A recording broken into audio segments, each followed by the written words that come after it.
ইসলামী বিশ্ববিদ্যালয়ের ডায়না চত্বরে হঠাৎ দেখা মিলল চার্লি চ্যাপলিন, পিকে সহ জনপ্রিয় ১৭ চরিত্রের। এসব চরিত্র একসাথে দেখে প্রবল আগ্রহ নিয়ে কেউ তুলছেন ছবি, কেউ বা করছেন ভিডিও, কেউ বা আবার পরস্পরের সাথে কথা বলছেন চরিত্রগুলোকে নিয়ে।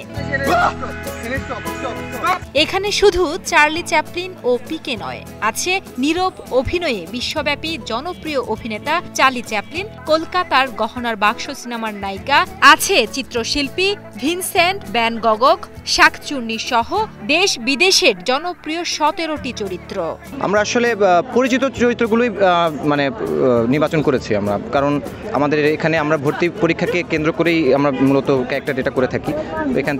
এখানে বিভিন্ন জায়গার শিক্ষার্থীরা আসে, বিভিন্ন অঞ্চলের শিক্ষার্থীরা থাকে, তো তারা সবাই যেন পরিচিত হতে পারে, সবাই যেন দেখতে পারে, সবাই যেন বুঝতে পারে কে কোন ক্যারেক্টার এবং পরিচিত যেন হতে পারে। সেই জন্য আমাদের দেশ বিদেশের বিভিন্ন পরিচিত মুখগুলো নিয়েই এই কাজটা করা। আমাদের জোকার আছে, মাস্ক আছে, চার্লি চ্যাপলিন আছে। চার্লি চ্যাপলিন একটা অনেক বড় ওয়ার্ল্ড ওয়াইড চরিত্র।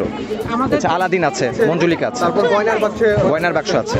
আমরা ইসলামী বিশ্ববিদ্যালয় থিয়েটারের সাথে যুক্ত হতে পেরে চরিত্রটা করতে পারে আমার খুব ভালো লাগতেছে। আমার প্রথম এই অভিজ্ঞতা, ও সামনে আরো করার চেষ্টা করব। ৩ মে কুষ্টিয়ার ইসলামী বিশ্ববিদ্যালয়ে ছিল ভর্তি পরীক্ষা। ভর্তি পরীক্ষাকে কেন্দ্র করেই নতুন শিক্ষার্থীদের দেশ বিদেশের বিভিন্ন শিল্পীদের চরিত্রের সাথে পরিচয় করাতে বিশ্ববিদ্যালয়ের নাট্য সংগঠন থিয়েটারের উদ্যোগে পালিত হয় ক্যারেক্টার ডে।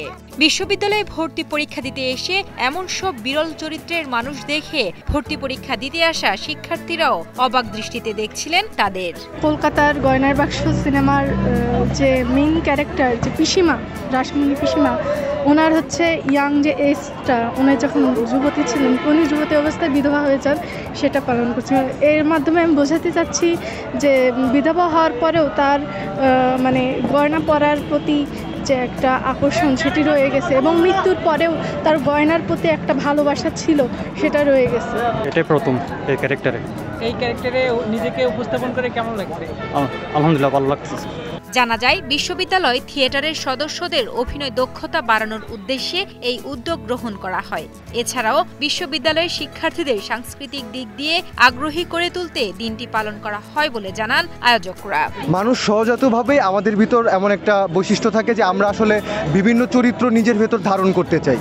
তো সেই সহজাত বৈশিষ্ট্যের একটা প্রকাশ হচ্ছে আমাদের আজকের এই ক্যারেক্টার ডে।